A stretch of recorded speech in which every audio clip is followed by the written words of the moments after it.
Oui, depuis ce matin, c'est officiel, le Japon est dépassé par l'Allemagne et ne fait plus partie du top 3 des économies mondiales. Les États-Unis restent premiers, mais à part la Chine, dans les années 90, aucun pays n'était parvenu à dépasser le Japon en plus de 50 ans. Ici au Japon, pas d'énorme scandale car beaucoup s'attendaient depuis des mois, voire des années à ce déclassement car depuis 20-30 ans, le Japon n'est plus que l'ombre de lui-même. Il n'est plus ce géant de la high-tech qu'il a pu être. Et lorsqu'on habite ici, on est parfois même étonné de cette image futuriste que peuvent avoir les étrangers du Japon alors que la réalité sur place est parfois beaucoup moins reluisante pour ne pas dire par moments archaïque. Et justement Alexis, cette réalité, quelle est-elle et comment l'expliquer ? Eh bien, cette chute du Japon, c'est avant tout l'histoire d'un géant de l'industrie high-tech qui s'est trop reposé sur ses acquis.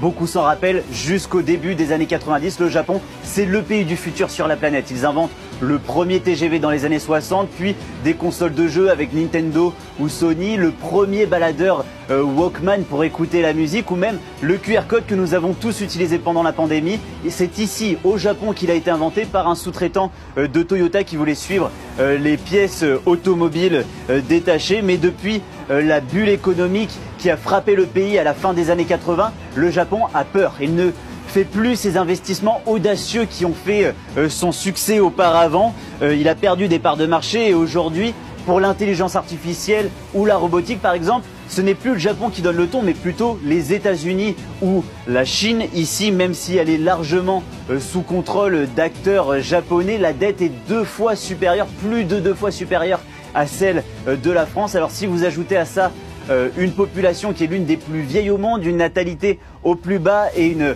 lourdeur administrative avec un pays qui utilise encore très majoritairement les fax et une population qui, disons les choses franchement, ne parle quasiment pas anglais, eh bien vous comprenez pourquoi énormément d'investisseurs étrangers ne veulent plus s'intéresser au Japon, pourquoi beaucoup ne font plus de commerce ici, vont plutôt chercher d'autres opportunités en Asie, dans des pays comme l'Inde. L'Inde qui est plus qu'un pays émergent aujourd'hui et qui devrait d'ailleurs dépasser lui aussi le Japon d'ici 2030.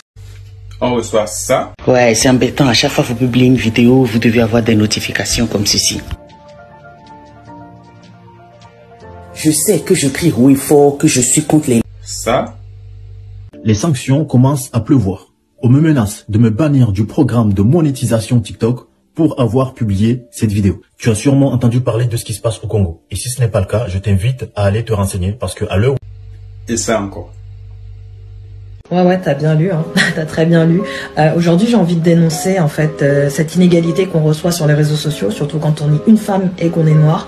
Le nombre de commentaires que je signale tous les jours et pour lesquels j'ai toujours une réponse en mode « Ah ben non, ça n'en fera pas les consignes communautaires ». Je me pose des questions de quelle communauté vous parlez parce que c'est quand même assez intriguant. Là, je pense qu'il n'y a pas plus clair. On sait très bien que c'est une originalité, donc le concepteur de ce mot-là, très original. Je pense que ça en est de trop pour le cercle africain. Liberté de communication, de partage et de connaissances. C'est la raison pour laquelle nous avons mis sur pied le réseau social africain Jiba World, disponible sur App Store et Play Store.